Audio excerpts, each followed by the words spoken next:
যেমনি জ্বলন্ত আকার ভিতরে পুড়ে গিয়ে আপনার চোখ চলে গিয়েছে, ভাতের হাঁড়ি ফেলে দিল, সঙ্গে সঙ্গে হাত দোকান ভরে দিয়েছে, দুই হাত মেয়েটির আলোর মতন বেরিয়ে গেল, আগুনের কাজ সেটা করবি, বেরিয়ে গেল।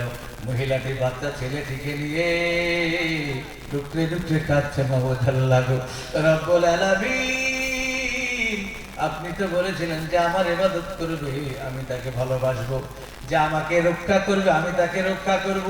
আল্লাহ আমি কেমন নামাজ পড়লাম, কেমন ইবাদত করলাম মাহবুব গো, আমার বাচ্চার কি হয়ে গেল? কয়েক সেকেন্ড হাত ধরার কারণে যদি আমার বাচ্চা পড়ে যায়, তাহলে আমার হাত যদি পড়ে যায়, তাহলে আমার বাচ্চা কতক্ষণ আগে পড়েছে আল্লাহ, আমার বাচ্চা মনে হয় বিছানায় পড়ে ছাই হয়ে গেল। আল্লাহ বলছো জিবরিল তাড়াতাড়ি করে চলে যাও, ওই বাচ্চার জবান ফুটিয়ে দাও, যেমন ইউসুফ হযরত ইব্রাহিম আলাইহিস সালামকে আগুন থেকে বাঁচিয়েছিলাম, জবান ফুটিয়ে দাও।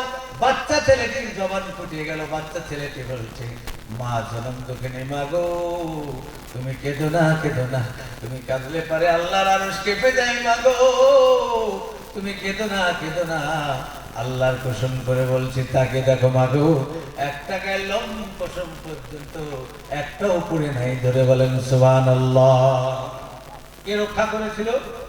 আল্লাহ। সত্যি বুকে হাত দিয়ে বলবেন, এই নামাজ আমরা যদি পড়ি আমাদেরকে কেউ মারতে পারবে? আমরা বিপদে পড়বো না। আপনি হিলি এদিকে গেল দিকে ফেলতেন, দিয়ে হিলি সেই কুকুর চাটতেন, এটা নামাজ হবে? অত সচেতন আপনাকে ভাবতে হবে যে দুনিয়ার বুকে